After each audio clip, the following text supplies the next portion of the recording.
নম্বর 7,01,563 7,01,563 ভোটে এগিয়ে রয়েছেন অভিষেক বন্দ্যোপাধ্যায়। বুঝতেই পারছেন লাফিয়ে লাফিয়ে ব্যবধান বাড়ছে।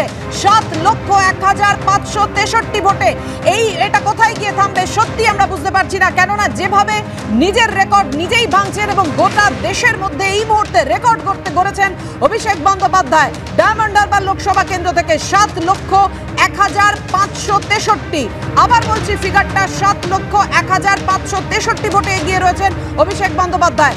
আমি কথা বলবো, আমাদের সঙ্গে ওয়ার রুম থেকে রয়েছেন আমাদের বিশ্বনাথ চক্রবর্তী অধ্যাপক। বিশ্বনাথ দা, কেন্দ্রের জমিদারদের বিরুদ্ধে, মানে একদম কোট অ্যান্ড কোট আমি জমিদার বলছি কারণ এই শব্দটা অভিষেক বন্দ্যোপাধ্যায় ব্যবহার করেছিলেন, আক্ষরিক অর্থেই গর্জন করলেন অভিষেক বন্দ্যোপাধ্যায়। দেশের মধ্যে যে রেকর্ড এখনো পর্যন্ত, দেখো 2019 সালে গুজরাটের CR পাটিল, আবারও বলছি 2019 সালের নির্বাচনে গুজরাট থেকে নির্বাচিত, গুজরাটের নবসারি লোকসভা কেন্দ্র থেকে নির্বাচিত হয়েছিলেন CR পাটিল। তিনি বিজেপির প্রার্থী ছিলেন। তিনি 6,90,000 ভোটে জিতেছিলেন। সেই রেকর্ডটাকে কিন্তু ব্রেক করলেন বলা যায়। গত যতগুলো নির্বাচন হয়েছে 17 লোকসভা পর্যন্ত সর্বোচ্চ ভোটে জয়ী যিনি প্রার্থী ছিলেন তার নাম CR পাটিল। তিনি গুজরাট থেকে নির্বাচিত হয়েছিলেন নবসারি লোকসভা কেন্দ্র থেকে 6,90,000 ভোটে।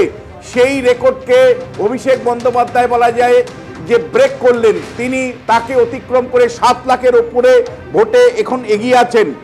যদি তার আগের নির্বাচন দেখি 2014 নির্বাচন, তাহলে ভদোদার থেকে গুজরাটের আবারও একটা কেন্দ্র, সেখান থেকে নরেন্দ্র মোদী 5,70,000 ভোটে জয়ী হয়েছিলেন।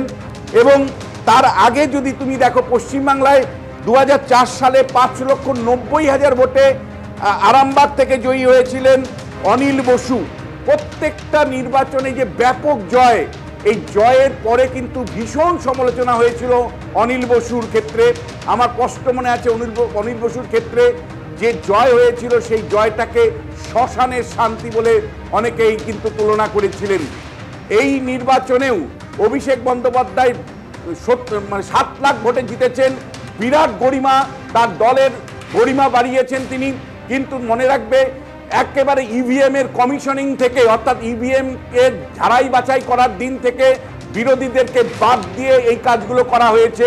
ভোটের দিন একের পর এক বিধানসভাতে বিরোধীরা অভিযোগ করেছেন যে তাদের এজেন্ট বসতে দেওয়া হয়নি। এমনকি আজকে কাউন্টিংয়ের দিনে একের পর এক অভিযোগ এসছে এবং শেষ পর্যন্ত 2টো মেজর বিরোধী দল কার্যত কাউন্টিং থেকে সরে এসে তারা কিন্তু পথে নেমেছিল, রাস্তায় অবরোধ করেছিল। ফলে সব মিলে এই জয় তৃণমূলের কংগ্রেসের কাছে গৌরবের হলেও গণতন্ত্রের জন্য কতটুকু গৌরবময় সেই প্রশ্নটা যেমন অনিল বসুকে ধাওয়া করেছিল, ঠিক একইভাবে কিন্তু ধাওয়া করবে অভিষেক বন্দ্যোপাধ্যায়কে।